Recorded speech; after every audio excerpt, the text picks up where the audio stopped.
The Heavenly Demon. Can't Live a Normal Life. By Sanchin. Chapter 59. The Miners in the Iron Mine. Part 1. On the first day, Roman got permission from Jacob, the master of the iron mines, to start working. And hearing that news, the miners were a bit displeased. Dimitri's young master wants to work in the iron mine from today? Roman Dimitri? Why? I don't know the reason. Still, even though he said work, he will probably just act like working. No one responded positively to the news. Well, it was expected.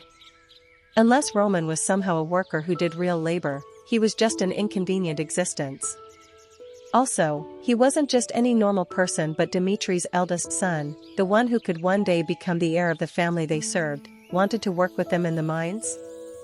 In an obviously uncomfortable situation, the miners expressed their dissatisfaction. In particular, Morkan, a veteran miner, reacted harshly. Lord Dimitri must have lost all his senses. It is good to educate his son, but what is he thinking by making him do this? Until now, mainly the blacksmiths have been taken care of, and we miners have been neglected. The children of Dimitri have gone to the forge from an early age, so they never learned to work in a mine as well. Such an attitude shows how he has discriminated against us. Aren't you just leaping to the conclusion? I mean it. The mines are the skeletons, but the blacksmiths take all the glory. Today, the emotions Morkan had built up inside him were finally let out. Dimitri, known as the mining city, is obviously made up of miners, and yet blacksmiths get praised better. Of course, this didn't mean that Baron Romero neglected them. However, despite the good working conditions, they showed a slightly discriminatory attitude toward him. Iron mines and forges, they both are the roots of Dimitri, but the miners didn't like how the forge and the blacksmiths took all the glory for themselves. Roman Dimitri must have been forced to do things he didn't want to, but he must be doing it to aim to be the next lord. The value of what we do is determined by our attitude. So don't think about bowing your head to Roman and show him how hard it is to work in these mines. That way, our story will finally get across. Alright. Morkan is right. Let's set an example for the young master of Dimitri. Hendrik was right. In the beginning, the miners of the iron mine, the skeleton of Dimitri, didn't like Roman coming in to work with them. Roman dressed up and headed to the iron mine early in the morning. Obviously, there was no welcome ceremony of Roman. Everyone was busy yawning due to the lack of sleep and had tired faces as they put on the hard hats. In the iron mines, this was a regular day. Everyone stretched out their bodies and then followed the orders of Jacob, the master of iron mine. Be mindful. Working in the iron mines means our first priority is safety, the second is also our safety, and the third is safety, as well. We suppress our hunger to earn money and come to the mines daily. We must do our best to ensure that we all return home safely, so I hope everyone will follow the rules. Yes. We understand.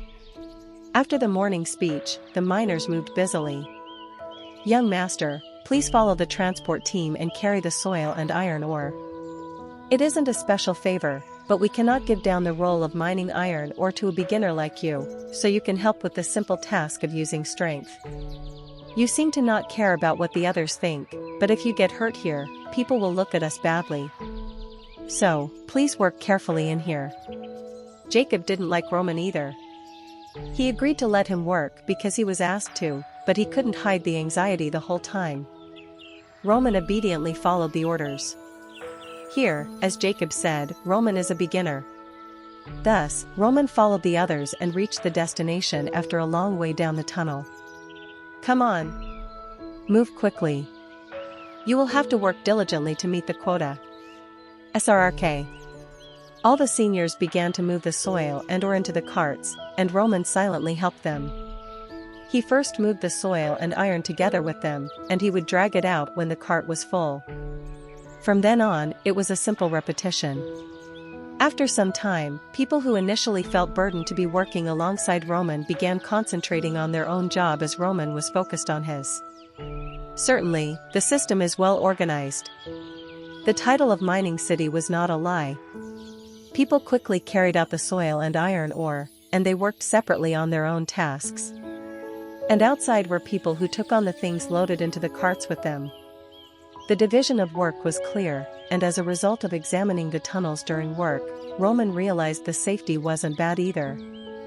Iron and wooden posts were erected in various places to prevent the mine from collapsing, and a rail was on the ground that was used to pull the cart.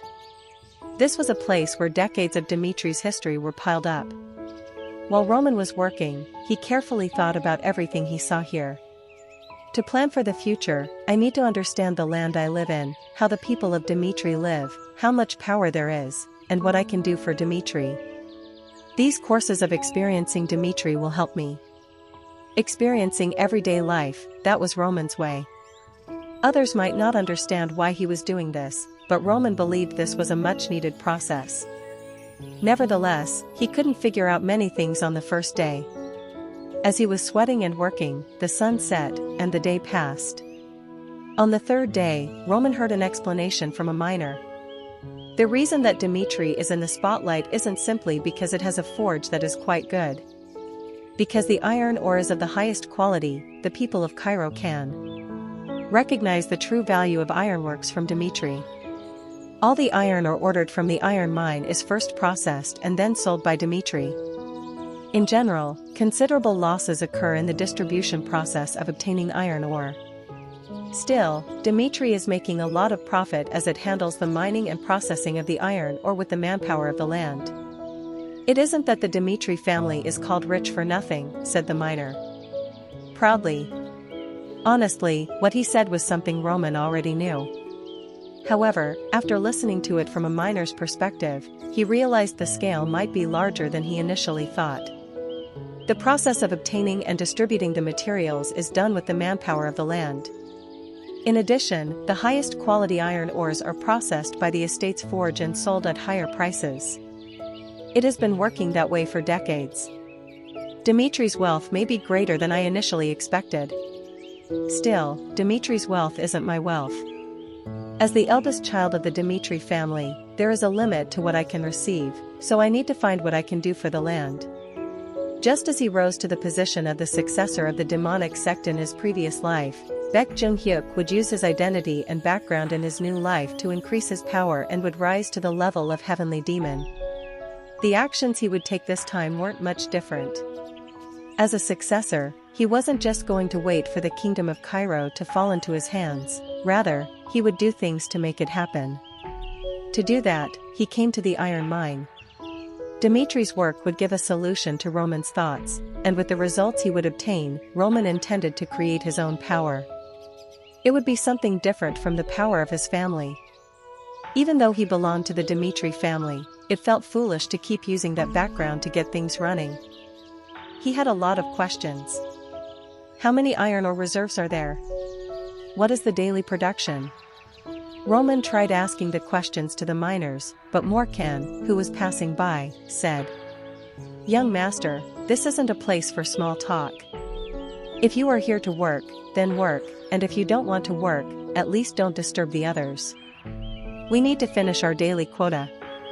Ahem. Hearing those words, the miner talking to Roman was stunned. Nevertheless, Morkan looked at Roman, waiting for him to get angry. However, "Sorry. I will head back and focus on working." Roman stepped back. Was it because his reaction was different from expected? Watching Roman head back to work, Morkan couldn't take his eyes off him. It has been a week since Roman started working in the mines. He kept sweating daily while working and finishing his daily quota. Naturally, Roman worked side by side with the miners and heard many things. Still, it felt lacking. In fact, he could just talk to a miner to get his doubts clarified, but no miner was willing to do that. Is this like a fight for territory?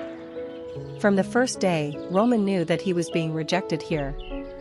The miners deliberately tried to stay away from Roman, and even if some tried to converse a little, they would get pointed out by Morkan. Roman didn't try finding what the reason was.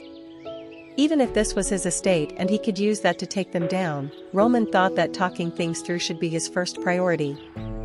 So, he endured, because he was the one who asked for the job here. Roman is the heir, and he chose to work here himself, so he had to bow his head. Clang. Lunchtime. Everyone out. The rest time came. As Baron Romero himself was from a commoner family, so he understood their difficulties and provided a perfect time for rest and work. Hearing that it was break and lunchtime now, every miner stopped what they were doing and went out.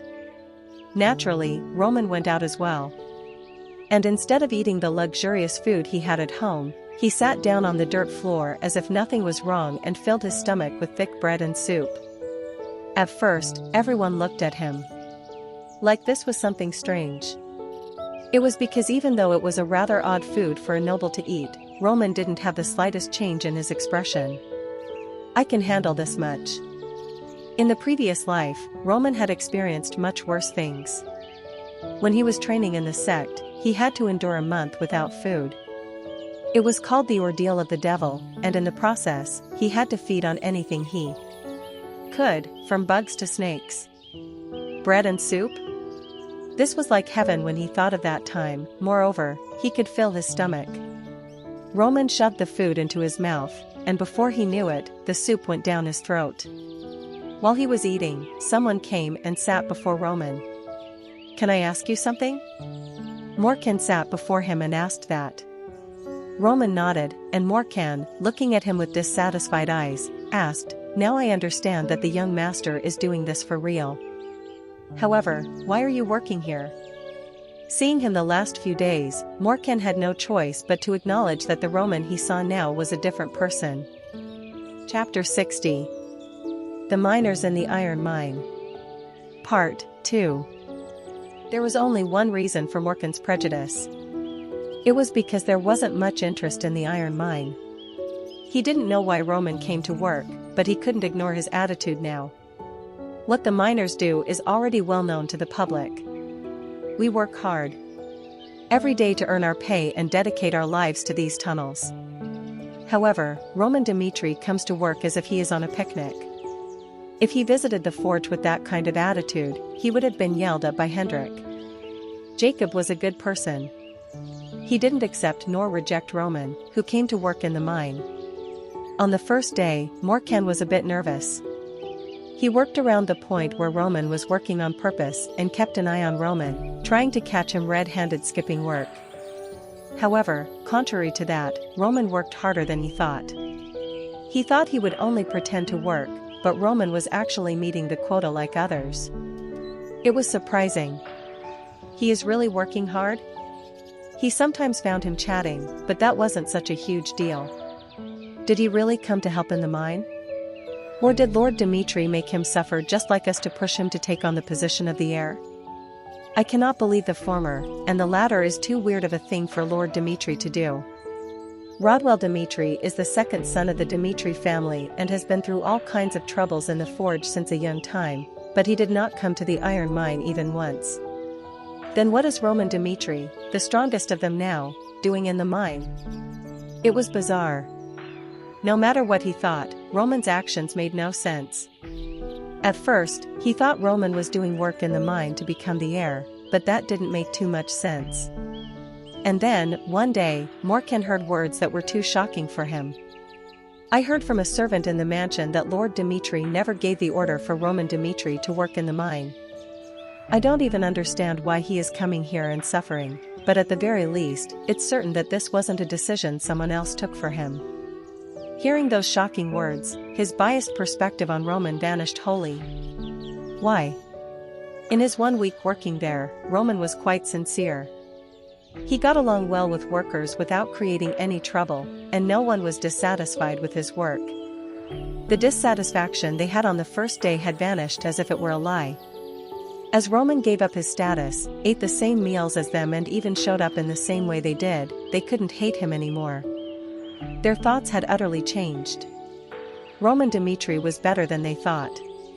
When people got together to have meals, they looked at Roman and said he was different from what they expected. And in such a situation, Morkan couldn't contain his doubts anymore. The three heirs of Dmitri, among them, he wanted to check the purpose and thoughts of Roman. Dmitri, the only one who came to work in the mine. And finally, can I ask you something? Morkan approached Roman for the first time and then asked him a question about his purpose. Roman looked at Morkan and asked instead, what do you want to hear? The ideal answer or the realistic one? That was also a reaction different from what Morkan had thought. He thought Roman would just tell him the reason, but instead, he asked Morkan to decide. The ideal answer or the realistic one, Morkan wanted to know about both of them. Can you tell me about both of them? Then I will tell you the ideal one first. Ideal, just as he told Hans, it was a sweet answer. Dmitri is a mining town. Just as Lawrence earns its livelihood through agriculture, Dmitri's estate makes its living through mine. So I wanted to experience firsthand what the daily life in Dmitri was like, what it meant to live like a person of Dmitri. I didn't want to just hear about people from afar and with statistics. Instead, I wanted to face the reality of them by myself. Do you really have to do that? I need to. As long as I have the last name Dmitri, I need to. That was Roman's ideal answer. These were the words one would want to hear from their leaders, and in an instant, his wariness against Roman vanished. Then what about the realistic one? The real reason comes from the fact that I am not the lord of Dmitri. Even though Dmitri has enormous wealth, it belongs to my father, not me. So I intend to find out how much wealth Dmitri had accumulated, exactly how the estate works, and what I, as the eldest son, can do in the process. What is that supposed to mean? As your father is the Lord, then doesn't everything already belong to you? No. Father and son were tied by blood. However, it didn't mean that he would inherit everything. The former heavenly demon had 12 kids. He passed on his knowledge to his sons, but in order to achieve something, one had to win it themselves. And it was then that Roman found out that even family can turn into strangers. In order to get as much of his father's things, he had to pay a reasonable price. I will ask you, if I ask my father for 100 gold, how do you think he will react? Of course, he will ask why. 100 gold isn't exactly a small amount. That is exactly why I came to the mine. If I am looking to do something for Dmitri's daily life, and even if it's something I want to do personally, I will constantly have to ask my father for something. It is my privilege as his son, and it is the same about me wanting to claim my rights. I need a lot of money and people for the things I want to do in the future. And rather than building it up down from the ground, I will try to use only my father's name and background and get what I need. It was truly a bit too frank an answer. Nevertheless, Roman made his purpose clear with that. Seriously. Hearing the absurd and straightforward answer, Morkan couldn't help but laugh. Hwahahaha. So that was the reason. You have to pay the price to claim your father's assets. I didn't even think of that. I simply thought that young Master Roman came to the mine to aim for the successor's position, but I couldn't understand the hidden meaning. He chuckled so much that it seemed his throat would burst at any moment. Roman's answer must have felt a bit bad. In the end, it meant taking advantage of the iron mine. Although, Morkan interpreted it differently. Young Master Roman came to the iron mine, not the blacksmith's. That means the miner's work is just as important as the others, and he must have considered it worthwhile enough to even cover himself in the dirt. That's good. In that case, I don't have to stop him. Acknowledging the miner's worth was enough for Morkan. In fact, all the miners wanted was approval from the people. Unknown to even himself, complaints about discriminatory treatment had piled up within him, and they erupted when he met Roman. However, Roman recognized the value of the mine and used them. And that was nice to hear for Morkan. And due to that, Morkan didn't care about being taken advantage of, so he asked, "So what are you so curious about?" I will answer all of the questions I can with my knowledge. Morkan, who had been hostile from the first day till now, took down the walls around his heart. And from that point onward, the conversation proceeded smoothly. Roman asked many questions about the reserves of iron ore, the daily production, how they were distributed and further on. And Morkan honestly answered all his questions. People say that the iron mine of Dmitry is the largest one in the entire kingdom. However, in reality, it is much more than that. In fact, it isn't inferior to being the best out there. The Cairo kingdom is located in the northeast region of the continent, and to the northernmost tip is where Dmitry lies. People call Dmitry the end of the continent, but in reality, it's different. Numerous mountain ranges lie in the northeast region and don't allow people to move further beyond. That's why people often depend on Dmitry's border roads. Thus, those mountains ended up being our source of income. Because it is an unknown world outside, no one forced them to be developed, and according to what we have learned, there are a dozen more mines that haven't even been touched yet. This was incredible information. Beyond the northernmost estate of the kingdom lay the place named Endless Mountains, and that place could be said to be the source of what made the Dmitry estate the richest in the northeast. There were numerous iron mines beyond Dmitry. And with the help of a single one, top-grade iron ores were obtained and then processed. Obviously, Dmitry had the necessary conditions to accumulate wealth. Roman knew the Dmitry estate had enormous wealth. Nevertheless, the information he had just gained was beyond imagination. The wealthiest family in the northeast region of Cairo. People say there is no end to their wealth, but Dmitry hasn't even fully used its potential yet. Then, if I give him the right cause and price, my father might truly fully support me. However, Morkan wasn't done even speaking yet. He next answered Roman's question about daily production. Actually, Dmitry isn't very productive with the conditions we have as of now. That is why we don't sell iron ore immediately, and the working conditions are quite dangerous. As we try to work stably in here, the production speed turns slow, which further results in a decrease in production. From my experience, I think there are enough safety precautions. That's indeed true. Lord Dmitry has given us enough support to make the work here as safe as possible, but the mining is dangerous despite that. The mountain ranges in the northeast region are known to often have earthquakes. Thus, it is impossible for miners to go deep into the tunnel at times, fearing it might collapse at any time. Also, if an accident actually happens, the work is halted for days altogether. However, this isn't a problem that can be solved. How can a human being prevent natural disaster? That was the real problem. Even though they had the best possible conditions, Dmitry couldn't fully utilize the resources due to safety concerns. Nevertheless, that was the kind of answer Roman was waiting for. Hearing the attractive point of safety issues, Roman asked, if that is somehow handled once and for all, how much will Dmitry benefit from it? I cannot say for sure, but let's put it at around 50% more production than our current one.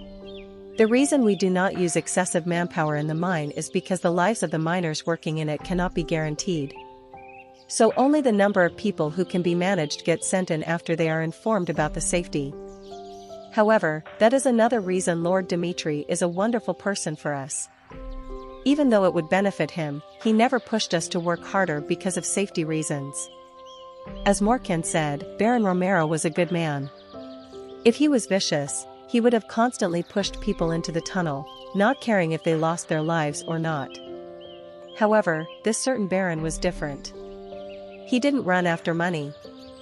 He was satisfied with what he got and valued the people around him. Even though the miners, like Morkan, knew how dangerous the work was, and even though their dissatisfaction had built up inside due to the discrimination against the blacksmiths, they went out and worked hard each day because of their gratitude to their Baron. I found it, what I can do for Dmitry. A problem in the mine. If this could be solved, then Dmitry would gain enormous profits from it. Just then. Quang. Rumble. A crashing sound was heard from somewhere. It was a sign of disaster. It was a sound that turned Morkan pale. Chapter 61. The Miners in the Iron Mine. Part 3. The accident had occurred in Zoni's 8th tunnel. Morkan ran to the site of the accident and hurriedly asked the crowd, shouting, "What happened?" "Mr. Morkan. Tunnel 8 collapsed." "What?" Zone E, that was a zone that was recently under development. Morkan had heard that miners would be dispatched to drill the path smoothly, but the accident happened. This wasn't an earthquake but an accident. Since this wasn't a common situation, he immediately realized the severity of the situation, and the miner who had come from the 8th tunnel said, "Pale, as you know, the 8th tunnel was being developed to go further underground." It was confirmed that there was no problem with the ground or the pulley on which the huge device was hung, but then one wall suddenly collapsed and went down with the mobile device. The problem is that a miner was working right below. Fortunately, it was lunchtime, so only one person went down, but since no one found any reaction, it seems like the miner is now under dirt and the collapse. This was bad news. A collapse was quite a variable. No matter how thoroughly the ground's condition is checked beforehand, anything can happen once mining begins. Also, the reasons for collapse vary a lot. It could be that the ground was strained as the mobile device was connected, or something went wrong due to the heavy rainfall a couple days back. The sure things were that an accident had happened, and there was a miner down below whose very life might be in danger at the current moment. What do I do? It felt like he was losing his mind. The means to go underground was now broken. Thus, it would be difficult to head down to the site of the accident, and sending someone to rescue the injured could mean another shock to the ground, making another collapse possibly happen. In the end, there was just one way: make sure the collapsed place is handled first, then lower a ladder for the injured to be saved. That was the only way the guy to save the guy, ensuring no one lost their life. Nevertheless, while Morkan looked troubled, one miner said, "Send someone to rescue him. The guy might die down there." It was a tough situation. However, before Morkan could even react, Roman stepped forward and said, "Guide me to the scene of the accident." "I will go." Hearing that, everyone, including Morkan, was stunned. Courage and recklessness were different things. And obviously, Morkan judged Roman to be reckless. Absolutely not. You are the eldest son of the Lord. If, in the process of saving the wounded, something happens to the young master, we will all be punished for letting you go. If you understand this. It will be too late by then, interrupted Roman. As the other miner had thought, the method Morkan wanted to take wasn't suitable for the wounded. The mobile device that fell could weigh around 100 kilos. And if he is under it, the more we delay, the more there are chances of us losing him. I will not deny that the method you mentioned is the safest for everyone, but even if we send people after checking the area, it will be impossible to remove the device that fell down. Eventually, someone who can use mana will have to be called. And I can do all that right now by going down there. Or a swordsman, they were humans who lived in the realm of superhumans. As Roman said, it was a good way to save the wounded. However, it isn't like we don't know that. There is only one thing I am concerned about. Young Master Roman is an Aura swordsman, and we know how great you are. But we must always consider the condition of the worst happening to the young master too. Morkan. Yes. I told you, why I came to the iron mine. As Roman said those words, Morkan's eyes fluttered and opened wide. People who bear the name of Dimitri have to fulfill their responsibilities too. A leader is not a position who rules over others and enjoys just comfort and indulges in self-happiness. This, too, is a duty I need to bear. One of Dimitri's people is now trapped under there, and I exist at the scene, so I need to solve it. But if I turn back and run away now, I will have no right to continue living as one of Dimitri's successors. Roman, no. Baek Jung-hyuk had always been a leader in his life. Despite seeing so much bloodshed in Murim, the era of Baek Jung-hyuk was known as a peaceful time. It was all the result of the values he had. As he was always on the battlefield with his subordinates, Baek Jung-hyuk received their loyalty and never pushed his role onto them.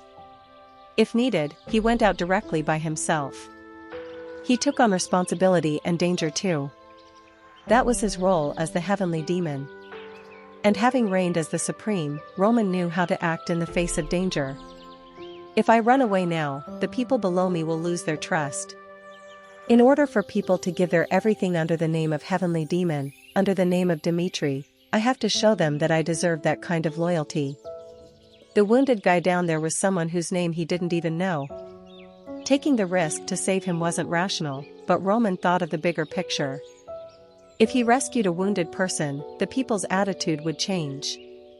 The miners would turn in favor of Roman and help him in his future plans. And that was why he had to show his performance here.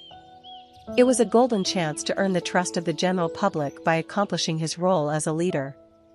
And as the cause and ideal were aligned, there was no reason to not go down. Young master. Morkan was speechless. He didn't know what was happening inside Roman's brain. But hearing him speak about his duty as Dimitri's successor, Morkan's heart was touched by the decision of the guy who had decided to risk his life. Roman Dimitri, he was the real deal. Thinking he had rejected him earlier, Morkan almost went mad by his resentment toward himself. Be careful. Be sure to stay safe. I will. There was no time to delay. Thus, Roman left Morkan behind and quickly moved to the place where the accident happened. He went down the passage leading to Tunnel 8. Any normal person would need a ladder to head down, but Roman didn't need it. Tack. Roman showed his movements as swift as a beast by using the dodging technique. He was like a cat heading down just by using his paws on the surrounding walls, and within a few seconds, he was able to instantly land on the ground. However, it was difficult to secure visibility due to the dust and darkness in the surroundings. Due to the mobile device that crashed, the torches seemed to be broken as well, but it wasn't a problem for Roman. Flame. He focused mana on his eyes. Even if it wasn't as bright as daylight, Roman could now see what was around. The wounded. He looked around. The entire place looked like a mess. Most of the tunnels were hard to see as they were, but with huge rocks collapsing in front, large stones piled up ahead. Had there been anyone below those rocks or the device, they would die instantly. Fortunately, Roman couldn't see anything like that.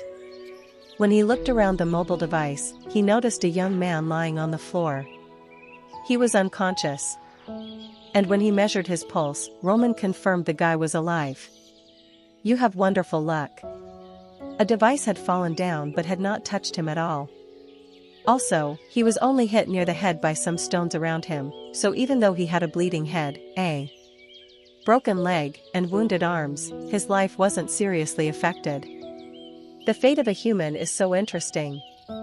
Even though this man experienced the catastrophe of things falling down on him, he has wounds that can be healed.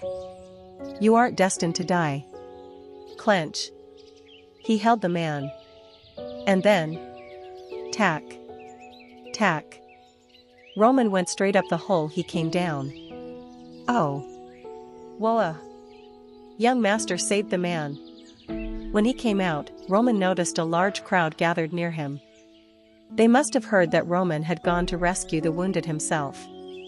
So they all came to see it, and then they noticed Roman had managed to successfully get the wounded out. It was an unbelievable sight. It would have taken them a lot of time to go down and come back up, but Roman had gone down and carried the guy back before the people could even manage their thoughts. Tack.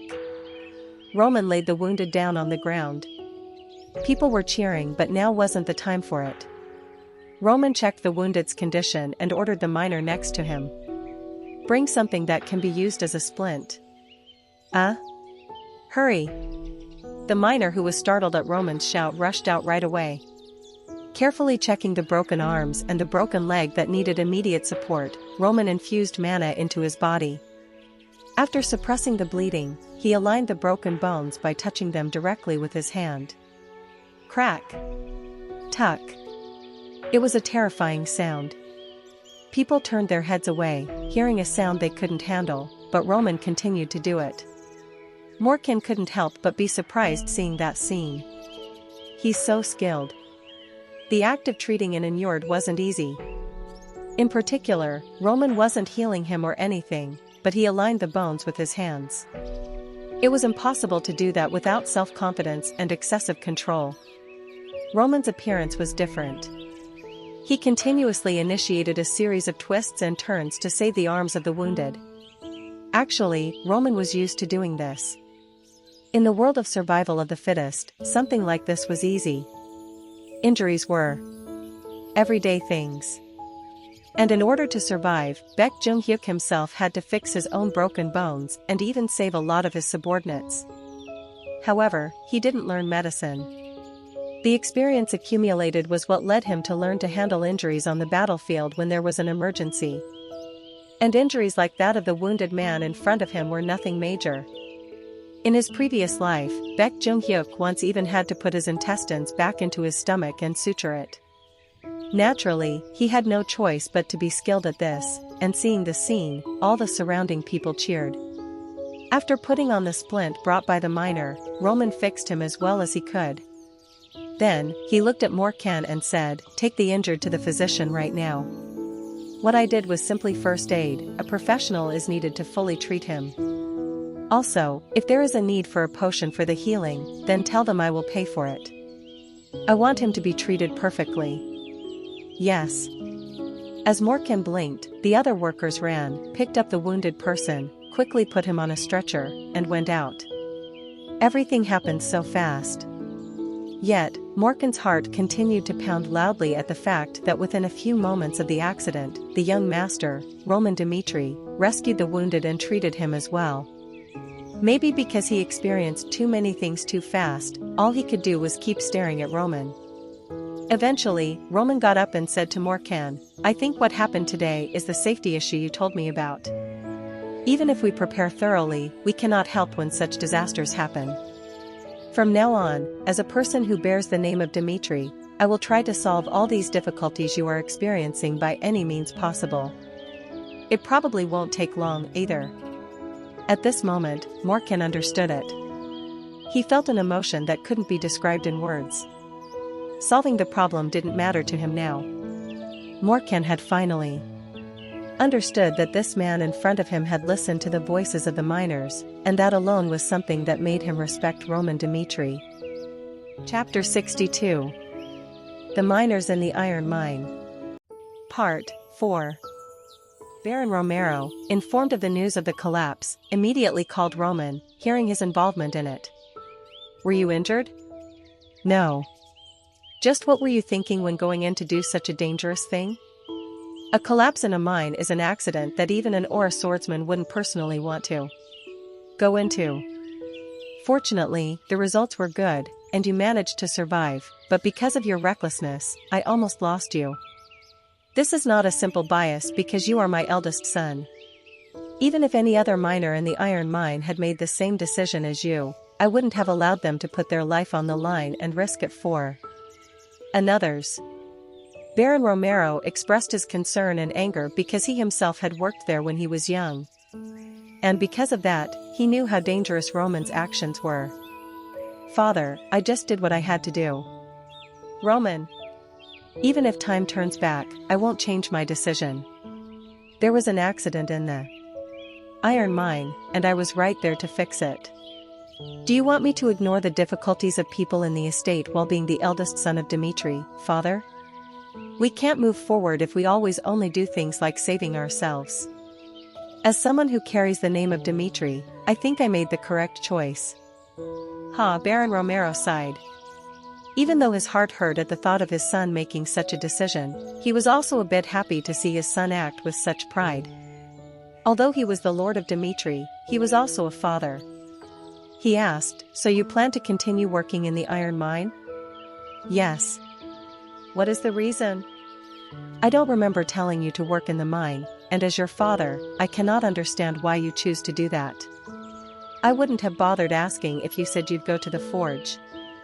Regarding the mine and forge, Baron Romero spoke his mind. He did treat the miners with respect, but forge is what he had ultimately sided with. Finally, he said he wanted his son to show interest in the forge. Because he was the lord of Dmitri, he thought his son should at least learn to handle steel than just dig out ore. "Father, I thought that in order to understand our estate, I must work in the iron mine." Although Dmitri is usually praised for its reputation for the smelting of the forge, in the end, it is the iron mines that made that happen. So, of course, I had no choice but to go to the mine. And what did you get from that? I was able to see firsthand what difficulties the people of Dmitri were going through. It was bizarre. Truly, it was an unexpected answer. Baron Romero couldn't have thought in 100 years that his son would try to figure out the hardships of the people by going to the mine. Keep talking. Obviously, all the miners working there respect you, father. They are paid higher salaries than other estates and are even given proper rest and safety precautions. Nevertheless, mining is still risky even though the safety is managed through our current methods. In the end, it is a place where one doesn't know when the cave will collapse. And thus, accidents like today aren't that uncommon. It is a place where anything can happen. It isn't as if I don't know that. However, as you said, it isn't something that we can prepare for. A natural disaster, there was one reason everyone called the accident in mine a disaster. And as Baron Romero did his best for them, he didn't think there was anything else he could do now. However, Roman thought that he had to create results somehow. I must solve the problem. What? Working in the mine, Roman thought about it often. And after experiencing the accident that day, he reached a conclusion. We must use magic artifacts. That is the only way to make sure the workers remain safe. Magic artifacts, perhaps Roman was talking about the magic devices. However, Baron Romero could only think that his son was truly out of touch with reality. The intention to use them for safety is good. But how much do you think one magic artifact costs? This isn't a problem that can be solved with a few dozen gold coins. It costs an enormous amount for a single magic artifact and to bring enough artifacts to protect the entire tunnel. We don't have a god showering us with money, son. That was right. The mine was a means to make money. To hire workers with the purpose of profits, they couldn't spend additional money on safety that would cost higher than their profit. This was a different matter. And if they bid on more than what they could chew, even Dmitri would collapse. Roman said, I know that. We need to install an artifact that forms an air shield in emergencies to prepare for a collapse, but the cost is too high, even for us. Whether it will cost 100 or 1,000 gold is unknown. Moreover, the performance of the artifact isn't also permanent. If the magic loses its effectiveness, we would have to spend an enormous amount of money on replacing it too. Even though you know that, you still say we need it? Yes. I will explain the reason now. What Roman was talking about wasn't idealism, he was being realistic now, and he next spoke about why he thought so. I heard this from a veteran in the mine. According to him, Dmitri has the best iron ores on the whole continent, but we cannot fully utilize the mines due to safety concerns. If the safety of the workers wasn't taken into consideration, we would have gotten a lot more wealth till now. However, you didn't want to do that and put the safety of the people as the priority, father. Because of that, we had to face the problem of reducing the ore production. Certainly, Baron Romero was a good lord, however, he wasn't an exceptional one. If only he was greedy, there would have been better times for Dmitri. Installing artifacts isn't something that has to be done simply for precautions. If the safety of workers is ensured by installing them, the production of ores will rise up too. It is exactly for safety reasons that we have been limiting the number of people who went into the mines, but if we add the artifacts, we won't have to care about it. This is something that is sure to benefit us. Even if the amount is enormous, it isn't a loss considering the money we make. And it wasn't just that, there was one more thing. Roman continued, and we also need people dedicated to safety. Why not make a solid investment in it and check their safety and use some of the resulting increase in profit for the welfare of the workers? This will be a good cycle for us. Surely, you will have to spend a lot of money on this, but Dmitri will benefit too, father. A family investment, that was Roman's true purpose. Roman had hidden his true intentions under the cause of the safety of the people. As Baron Romero is good, he must have known it. However, this was such a perfect argument.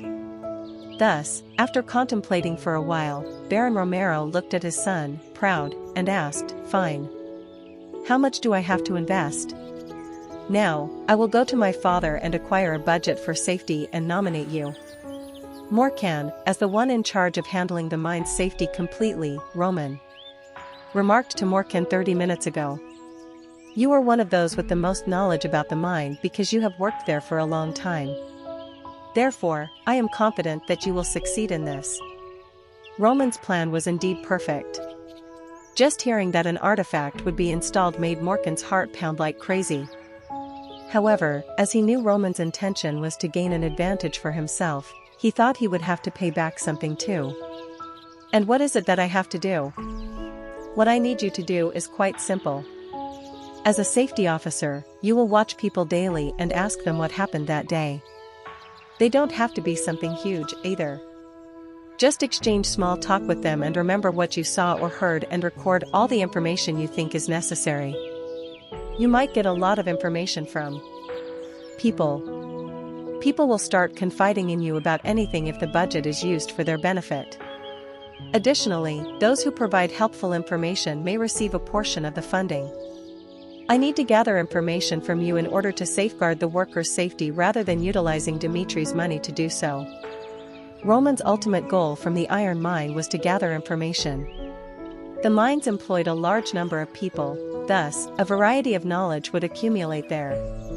Nevertheless, that is just the start. The miners also wouldn't worry much if the information was obtained through Morkan. People will first confide in Morkan about the state of their families before talking about the intriguing tales they heard, and Morkan will report them back. It cannot be considered cheating either. As Roman told his father, people would listen to them in exchange for benefits. That's right. Roman intended to use his father's wealth to create an information network akin to that of the lower district sect in Dimitri. In the world of Murim, there were two different sects that were recognized for their handling of information. They were the Beggars' Union and the lower district sect. The two had something in common. The Beggars' Union used their beggars to listen to the information people talked about. It was for one sole reason. They developed networks that allowed their people to access a variety of information, as opposed to those who kept their heads up. And Roman had chosen the iron mines for that purpose. They were Dimitri's everything, and he wanted to gather all the information through them. The workforce would be the workers there. Along with that, his father would get rich as well. His father would make more money, and the workers would work in a safer environment. It was a win-win. Honestly, it was a plan where everyone would be happy, so neither Morkan nor his father turned his offer down. Yet, Roman didn't feel satisfied. It isn't enough. Roman's concept of an information guild was not exclusive to the northeast region of Cairo. He intended to gather information from all over the continent. Although the local mines would serve as the main force, he hoped that there would also be a budget and force with which it would grow and resemble the lower district sect. Thus, Roman had other thoughts. Morkan lacks experience in managing information. Ultimately, I require a person who can compile the pertinent information from him, connect it to what happens in the estate, and relay it to me. It must be someone who, unlike Morkan, is capable of thinking rationally, a veteran who has lived through such experiences since birth. I can't create the information guild I envisioned without such a person. And there was one person who fit that description. Yes, certainly, he was the right person for the job. Thus, Roman called him. "Did you call for me?" It was the B-class mercenary named Lucas, the one who had made it through the recruitment test for Roman's private soldiers. Chapter 63. The Miners in the Iron Mine. Part 5. The events of the past several weeks could be described as the cataclysm of Lucas's life. What the hell am I doing? After the war was over, Chris summoned all of Roman's soldiers. At first, veterans like Lucas were a bit skeptical of Chris' training, but they chose to blindly trust the man who defeated the 3-star Aura swordsman, Jansen. Neither Roman nor Chris were normal, and they were convinced that being taught by them would bring surefire results. However, that day, Lucas couldn't believe what Chris said. From now onward, I will teach you how to detect mana and use it.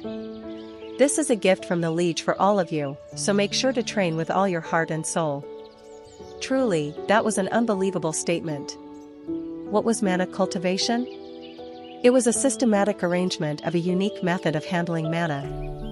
Also, it was something that could not be learned by everyone. Even if it was a low-ranked mana cultivation technique, it cost an enormous amount of gold coins, so, obviously, most didn't learn it. And didn't Chris say that such a treasure would now be told to all of them? It was absurd. Of course, someone like Lucas had no choice but to be stunned. He will obviously give us some shit technique that is easy to find. Mana cultivation is something that even a father wouldn't tell his son. If such knowledge is spread around like something common, then, obviously, the rarity of it will vanish, so he has no reason to tell us something that good. No matter how loyal a soldier might be to Roman Dmitri, the time we all have spent with him is too little for him to give up such treasure. Nevertheless, Lucas wanted it. He couldn't challenge an A-class mercenary as he had no special abilities, so he once tried to learn to use aura by investing all the money he had earned as a mercenary. In the end, it resulted in him losing all his fortune. Still, he had no choice but to invest it while grasping straws, even if what he would get in the end would be the least effective technique. Thus, he felt frustrated. When he realized that nothing was working out, he felt uneasy about his future life as a mercenary. And with all of his past experiences, he judged Roman would also mess with all of them with some cheap technique. Nevertheless, his thoughts couldn't have been more wrong. The name of the technique you all will learn is Azura cultivation. Azura, the ghost of the battlefield. Lucas was stunned when he heard the name of the technique. This is insane. He somehow realized this technique was a treasure. Even though only the name was mentioned, he felt heat rush to his body, and as if his body turned absolutely sensitive, his skin tickled. It was different from what he had experienced till now. Lucas had abandoned his thoughts of being an aura swordsman earlier, but this gave him a new hope, and that wasn't the end of it. Azura sword technique, a technique that, as Chris described, had 108 ways to counter the enemy and could fully utilize the mana cultivation. Lucas was shocked. He was certain Roman Dmitri was a much greater person than he initially thought. Just who was this Roman Dmitri? Not long ago, he took down the 4-star aura swordsman, Homer, single-handedly, despite being known as the trash of the Dmitri family, and now he is giving out techniques to mere soldiers. Why? No, I cannot help but feel confused about what his intentions are. If I had such a technique, I would never even utter a word about it, even to my blood relatives. He was incredibly astonished. The situation in front of him was totally unexpected. All of Roman's soldiers, including Lucas, were excited about this. Everyone was enthusiastic to the point of staying up all night to practice the sword technique going forward because they knew how fantastic any mana cultivation technique was.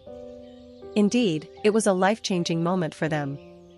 If they somehow managed to actually awaken aura through his, a new life they never imagined would unfold in front of him. The last few days, they were quite happy. The best event of their life yet happened, and even training wholeheartedly daily made them happy. In such a situation, when Lucas heard Roman's suggestion for him to become the leader of the Information Guild, he didn't even think much before he replied, "I am sorry, but I want to stay with my liege." The order to leave and make an Information Guild was something he could never accept. While envisioning the Information Guild, Roman pondered over the right person to manage it. Chris, he was the key to power. Moreover, as he wasn't talented enough to control the Information Guild, Chris was out of the question. Kevin, considering that he was from the bottom level of society and had a unique passion, Kevin was quite a good fit for the future of the Information Guild. However, in the end, Roman couldn't make up his mind to set Kevin in charge of the Information Guild. Kevin was growing as a perfect power as his subordinate, and pushing him to become the head of the Information Guild would need years of experience, something Kevin didn't have now. Kevin was still a boy, and as he was quite inexperienced, he wasn't fully suitable to be the leader of the Information Guild. After much deliberation, Roman inevitably decided on Lucas. Lucas is a veteran merchant. Having lived with mercenaries, he has a large network and demonstrated quite a decent improvement during the test. He also has an amazing ability to respond to variables. Above all, Lucas is a person who is capable of making rational decisions. Someone like Lucas, in my opinion, should be in charge of the Information Guild. As Roman judged him to be the right person for the job, he offered it to Lucas, arrange all of the information that Morkan discovers, and then select the most important pieces of information to report to him. However, Lucas rejected it in an instant. If I take on the position of the leader of the Information Guild, I will have to leave the side of my liege. In order to find out all the information on the continent, I will inevitably have to move from place to place until a proper system is built. Thus, I cannot do it. I want to stay by your side. I was truly moved when I saw you slaughter the people of Barco. I thought that it was worthy to give up my life for someone like you, so please don't send me to another place, my liege. It was a desperate request. Lucas explained why he had rejected it. Nevertheless, Roman smiled and sighed while thinking, he is good at lying. He already knew what was going on in Lucas' mind. Loyalty? There was none of such nonsense. Lucas was so obsessed with the azure cultivation and sword technique that he didn't want to even consider taking over that position. Aura was every swordsman's dream. And Lucas knew that in order to achieve it, he would have to stay by the side of Roman. That was why he had rejected his offer instantly. I will ask you one thing, Lucas. Why do you think the azure cultivation and sword technique are being taught to you? I do not know. He didn't know yet why such a treasure was being taught to all of his soldiers, so he kept silent to hear the truth from Roman himself. That is simply a present for your loyalty. And not many people in the world give such things as gifts. Lucas, what do you think of me? Do you think a man named Roman Dmitri would give out all his treasures to his soldiers in the name of their loyalty? You mean? Lucas understood what Roman meant right away. Roman was saying that the azure cultivation and sword technique, a great treasure to them, was almost nothing major to Roman. I do not expect any unreasonable loyalty from you. The cultivation and sword technique are just gifts I have given to those who followed me into the battlefield and risked their lives. So what do you think I would give to someone worth more than a soldier? Roman had taught Chris the lightning sword technique. On the other hand, he taught the ghost illusion demonic martial arts to Kevin. And now, Roman further shared his knowledge with his soldiers. The resulting variables didn't concern him. In fact, those who had experienced the Great Sea didn't care about such things. Those who liked the reward or were in awe of Roman wouldn't leave his side for numerous reasons. Now they were in a pit from which they couldn't escape. They were too scared of having Roman, the man who possessed the power to change everything he wanted to, as an enemy to them. Such was the person known as Baek Jim-hyuk, and now as Roman Dmitri. Roman's words were too shocking for Lucas, whose life had significantly changed even though Roman had shared only a little bit of his knowledge. At that moment, Lucas instantly understood how he needed to respond. According to my liege's command, I will create the best intelligence guild to ever exist on the entire Salamander continent. He was convinced. Lucas was ready to do anything if Roman gave him something even greater than the azure cultivation and sword technique. After the reasonable deal was made, things were pretty much cleared up. Now it was only a matter of time to prove the efficiency of Roman's work of safety in the mine, and with the budget that came in, Roman's information guild would, slowly but surely, form an enormous information network. Just like the lower district sect of Murim, Roman would create a network of tens of thousands of people. Although weak in the initial stages, Roman believed that the method he had chosen would turn out right in the end. Roman headed to the mine the next day. He didn't stop just because he got what he wanted from there. He determined that it was necessary to observe future developments by himself and planned to continue working there for another week. However, as soon as Roman came into their vision, all the workers expressed themselves fiercely. "Young Master Roman! Young Master! Thank you so much!" Numerous people rushed in to greet him. They all seemed to have heard the news that not only did Roman save the wounded, but he also managed to bring in the safety equipment consisting of magic artifacts by personally talking with Baron Romero. Even though it all happened in just one day, everyone in Dimitri knew about it. In the crowd, even those who didn't like Roman initially could now be seen praising him, and among them was also the father of the man who was wounded previously, whom Roman had saved. "Young master. Thanks to you, my son was saved. He is my only child. I don't know how to repay this gratitude. Thank you very much. If the young master needs me in the future, please tell me so I can somehow pay back the kindness I have received from you." He was an ordinary man. His face was tanned, and his eyes were wrinkled. He was just one of the many people living in Dimitri. Nevertheless, a person who had nothing to do with Roman was now greeting and thanking him. Roman looked at him and smiled without saying anything. He was once the heavenly demon, a demon who had dyed the entirety of Murim crimson red with the blood of his enemies. However, still, he was human.